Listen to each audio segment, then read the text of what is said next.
April 9th, 1944, 23:17 hours. Captain Holt read the directive twice before he allowed himself to look up from the desk. It didn't sound like a battlefield order. It sounded like a ledger being rewritten. Washington wanted volunteers, Italian prisoners of war who would sign an oath and shift into non-combatant labor under U.S. custody. The result, on paper, was simple. Fewer guards consumed by routine, more hands feeding depots and repairing lines. The cost was that Holt would now run two kinds of Italians behind one fence, and the fence would not stop what a signature could ignite. He did what he always did when headquarters promised efficiency. He walked the perimeter in the dark to hear the camp as it really was.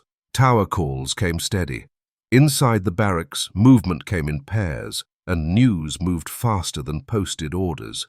The result of months of temporary holding was a permanent, unwritten order of favors, debts, and quiet pressure that never appeared in Holt's reports. The cost was that the volunteer program would fracture that order before it replaced it, and the fracture would happen where guards couldn't see it until it became an injury. Back in his office, Holt laid out the next week like a firing plan. He marked where bodies compressed, roll call meals, wash lines, sick call, because that was where small slights became fights and fights became factions. The result was a map of collision points he could patrol and control without changing the camp's footprint. The cost was manpower.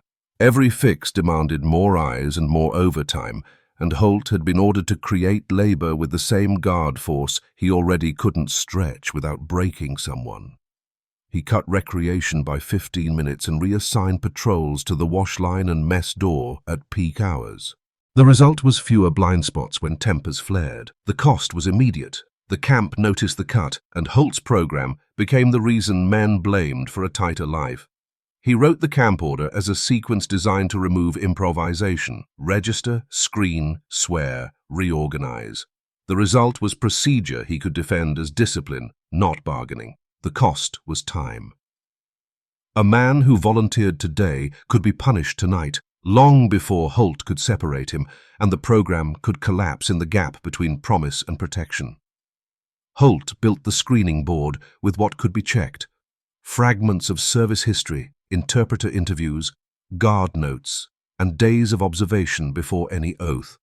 He told interviewers to test obedience under pressure instead of listening for the right politics, because politics could be performed and pressure could not. The result was a filter aimed at behavior. Who could follow rules, work in teams, accept supervision, without turning it into a contest? The cost was uncertainty. Behavior was easiest to perform for an hour and hardest to prove over weeks, and Holt would be blamed for whatever slipped through. To test the process, Holt sat in on one interview. An Italian corporal answered yes to every duty, loading crates, cleaning depots, repairing fences too quickly, as if speed could end the room. Holt asked who had encouraged him to volunteer. The corporal paused, then offered a vague answer that didn't match anyone on the roster. The result was a delay. Holt held him back for longer observation instead of immediate approval. The cost was that Holt had a clear signal of coercion, and no clean way to punish that coercion without admitting he had lost control of his own compound. When the first bundle of registrants arrived, Holt moved them into a temporary holding section before the public announcement. He framed it as administrative, but he built it for protection and surveillance, a place where volunteers could be watched and kept apart from the men who would target them. The result was a brief quiet in the main compound, followed by pressure that rearranged the mess hall in a single meal, whispers, then stares, then men choosing seats by side. The cost was that separation made labels real. Men who had hidden inside the mass now had visible status, and status is something prisoners enforce even when guards are looking the other way. Holt also had to think beyond the fence. He wrote 2 sentences for the public affairs clerk. The volunteers remained in custody and unarmed under supervision on non-combatant details. The result was a message meant to survive a local headline. The cost was that any message once spoken would be repeated inside the camp as proof that Holt was either rewarding betrayal or tightening the screws. He made the announcement in the yard the next morning. The interpreter stood at his shoulder. The military police stayed back far enough to look like routine. Holt defined the boundaries exactly as ordered. Non-combatant work, no weapons, continued custody, obedience to assigned tasks, service against a common enemy. The result was clarity. This was not freedom. It was a controlled exchange of status for labor, and the camp could enforce that exchange with rules. The cost was that clarity also gave the camp's hard men a script, and scripts organize pressure. Within 48 hours, the first incident arrived in the form Holt feared most. A volunteer came back from the latrine with a bruised rib and a story that kept changing: trip, fall, accident, nothing. The result was plausible denial for everyone. No witness, no weapon, no reportable fight. The cost was that the camp had discovered a method, pressure that stayed below Holt's enforcement line but still changed behavior. If it spread, volunteering would stop without giving Holt a single act he could punish. Holt refused to chase one attacker because one attacker was never the mechanism. He ordered quiet transfers, men who clustered around intimidation, men who controlled lines and favors, men whose influence appeared whenever a volunteer changed his mind overnight. He reinforced the volunteer section like a system he could audit, controlled access housing, counted movements, head counts and tool checks on every return, doubled patrols the first night after any roster change. The result was disruption of the informal chain that had kept fear organized. The cost was a colder camp and a tired guard force that had to hold the line without showing panic. On the night before the oath, Holt sat alone with the final roster and the oath text. He underlined the clauses that mattered: compliance with assigned duties, non-combatant status, continued custody, and issued one last order to his screeners. Any sign of coercion meant rejection, even if it shrank the cohort. The result was a smaller first group he believed he could keep alive through the first week. The cost was that his margin for error tightened. One public incident would destroy the program, and one quiet incident would prove he had never been in control at all. April 12, 1944, 08:10 hours. Holt held the oath in a bare room. One table, guards at the corners, the interpreter reading without ornament. Each man stepped forward, listened, and signed. Holt watched ink spread and then dry, watched paper turn into a new identity the camp could track. The result was the conversion Washington wanted: a prisoner becoming ISU labor under American control. The cost was immediate, even before the last man sat down. Each signature fixed a target on the signer's back, and Holt's real test began at the moment the pen left the page. April 12, 1944, 11:45 hours. Holt didn't wait for the ink to dry. He shifted bedding, reassigned bunks, and rewrote names onto a roster that stayed in his office. The signatures stopped being private choices and became a unit he could count and move. That control came with a price. Everyone still inside the main compound saw exactly who had crossed the line, and the fence filled with looks Holt couldn't arrest. He turned the oath into routine because routine was the only language the camp respected. Instead of selling the program, he issued a schedule: formation, tool issue by ledger, transport, supervised labor, return, inventory, head count. It made the work defensible as custody, not indulgence. But each added checkpoint slowed output, and any slowdown would be blamed on him by people who never had to separate prisoners with their hands on each other's shoulders. He chose the first assignments with politics in mind as much as security. He pushed the signers into warehouses and repair yards inside controlled military zones, away from public roads and away from anything that could be argued into a weapon. The army got usable labor without pretending it had found trust. Holt paid for it in supervision. Every hammer and blade became his responsibility the moment it left the rack. The first morning out, he ran the detail like a shipment of explosives: floodlights on the yard, 2 counts before the trucks rolled, and tools handed out one by one against a sheet that carried his initials. Holt rode in the lead truck himself and watched hands, eyes, and the way men clustered when they thought nobody was counting. The detail moved like a machine, which bought Holt credibility. It also turned guards into accountants, and nothing wears a guard down faster than precision under threat. For a week, the numbers looked clean. Crates moved, a sagging fence line was repaired, and a depot supervisor signed receipts without commentary. Holt finally had something that could travel upward. Hours worked, tasks completed, no incidents. The program's success created its own danger. Each clean report invited the next question. Why not more men, more hours, more trucks? And expansion was risk multiplied, not risk divided. Inside the wire, the payback started without fists. A guard reported that one signer had been kept standing through a meal because no table would hold him. Holt walked the mess hall on the next shift and watched the pattern, spaces opening around signers, shoulders angling to block them, silence used as a weapon. It told him the pressure was becoming routine, and routine pressure is harder to punish than a riot. If he responded with a broad discipline, voluntary would turn into a trap in every prisoner's mind. He answered with structure, not speeches. He altered meal flow so signers entered and exited under controlled timing and placed military police at the choke points where bodies compressed. He also staggered wash times and shortened the windows when men could move unsupervised between barracks and latrines. Collisions became harder to stage, and the worst stares had to travel under watch. The trade-off was resentment. Signers felt watched like suspects. Non-signers felt the camp reorganized around men they had always planned to punish. The first external flare came from a missing wrench. The count came up short by 1, and the depot supervisor froze the truck where it sat. Holt ordered a full stop. Hands shown, pockets turned, boots checked, cargo shifted, until the wrench appeared wedged behind a pallet. He regained control and avoided a security report. He also lost time and face. Civilians saw prisoners treated like thieves, and prisoners saw how one tool could wipe away a week of progress in a minute. The next morning, the depot demanded an officer on site for every issue and return. Holt went himself, stood at the tool rack, and signed each line in front of the supervisor.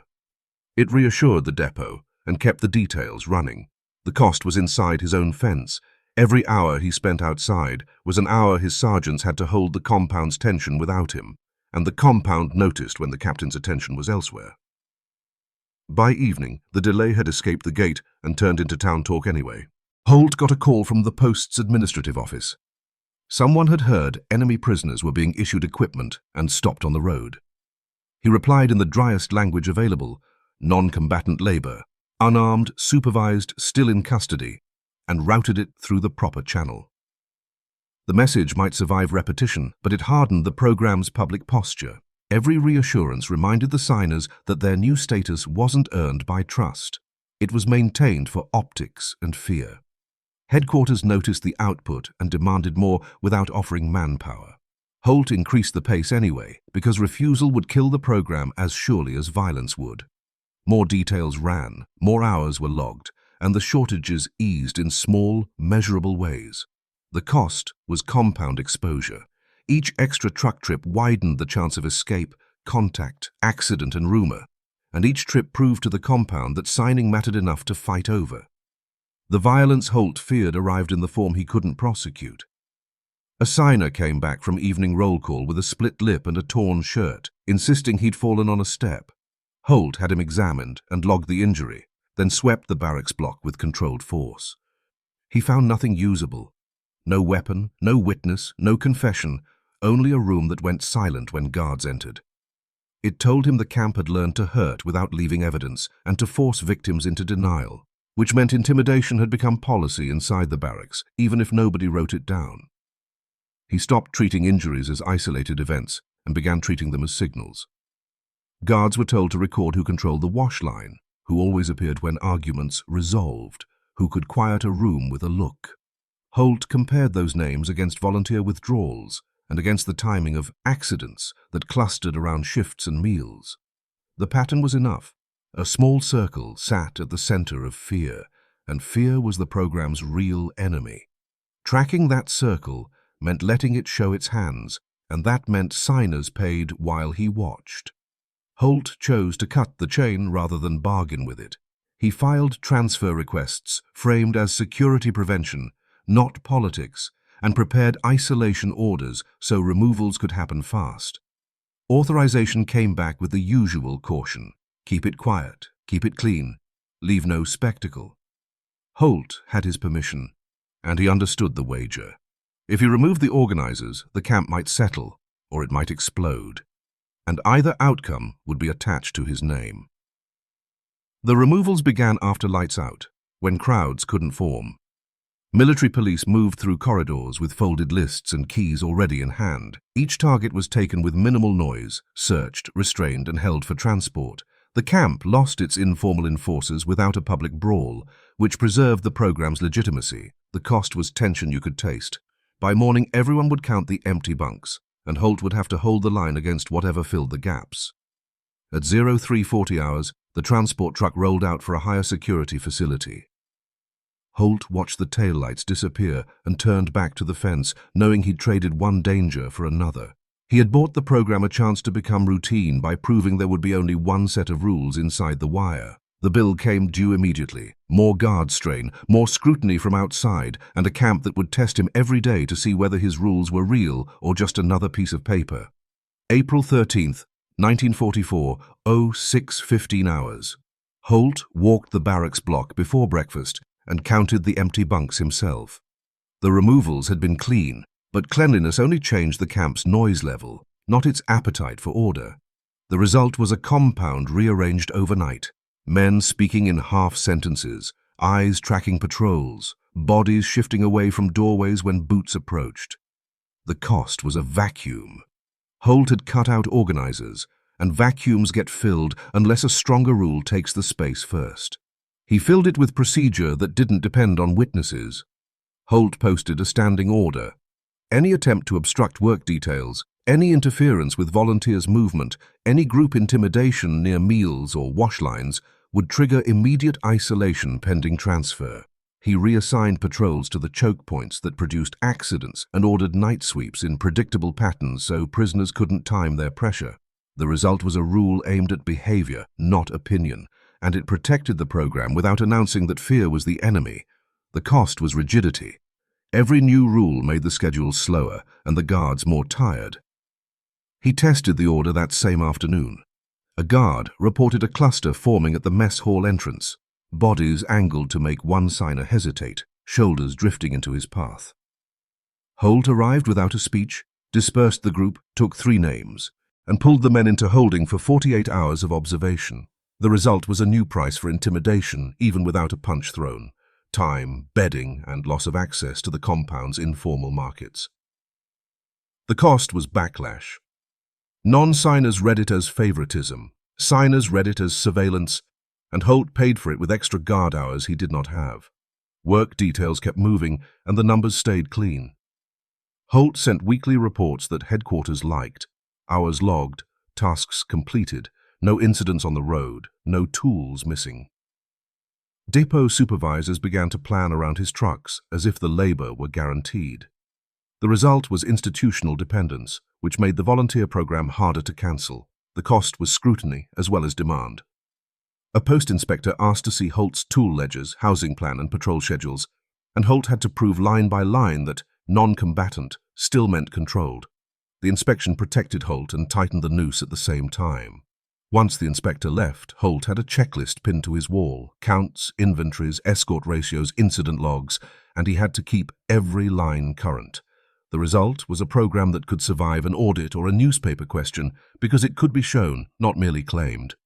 The cost was that Holt's attention got dragged toward paper. The more he wrote, the less he stood in the yard where intimidation started as posture and became habit. The next request arrived as a memo that avoided the word expand. It asked whether Holt could increase throughput and identify additional eligible personnel for non-combatant details.